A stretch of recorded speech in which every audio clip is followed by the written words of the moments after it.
Ako po si Adrian V. Mangas ng Grade 7 St. Andrew. Sa araw na ito, ating tatalakayin ang mga nangyayari sa ating bansa noong panahon ng mga Hapon.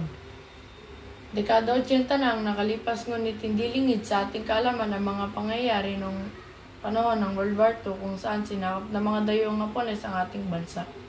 Pinasabog ang ilang mga lugar tulad ng Maynila na tinaguri ang second to the most devastated place in the world dahil sa naging itsura ng Maynila matapos ang gera laban sa mga Hapon. Pinasabog ng mga ito ang karamihan sa mga gusali. Bukod dito, marami pang ginawa ang mga Hapones sa ating mga ninuno tulad ng pinagmalupitan at pinatay ang mga kalalakihang Pilipino at pinagsamantalahan ang mga kababaihan. Kahit na dekada 80 na ang nakalipas, hindi pa rin nakakamit ng ating mga ninuno ang hustisya ng bangungot ng nakaraan.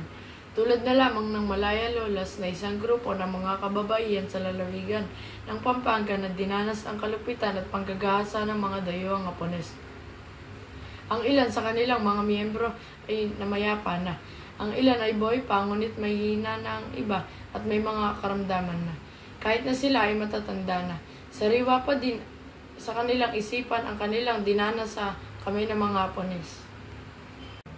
Noong sila ay malakas pa, ang ilan sa kanilang miyembro ay nagtungo sa Japan upang isalaysay sa gobyerno ng Japan ang kanilang dinanas sa kamay ng mga Hapones noong panahon ng World War II at ipaglaban ang kanilang karapatan na bigyan ng danyos perwisyo ang ginawang pangahalay sa kanila ng mga Hapon. Nararapat na suportahan ng ating gobyerno ang Malaya Lolas para makamit ang hustisya sa mapapait na naranasan ng mga kababaihan sa kamay ng mga Hapones noong panahon ng pananakop ng mga ito.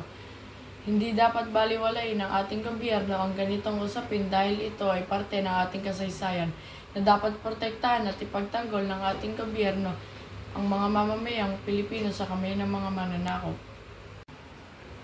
Dapat tulungan ng ating pamahalaan na makakuha ng danyos perwisyo ang mga Malaya Lola sa gobyerno ng Japan dahil sa mga kalupitang naranasan nila sa kamay ng mga Hapon noong World War II tulad ng panggagahasa sa mga kababaihang Pilipino na kanilang pinagmalupitan at tinanggalan ng dignidad bilang babae.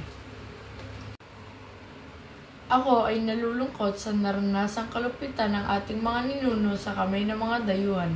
Ito ang dapat pagtuunan ng pansin ng ating pamahalaan upang mapagtibay ang samahan ng mga Pilipino at hindi na muli tayo masakapan ng iba pang dayuhan.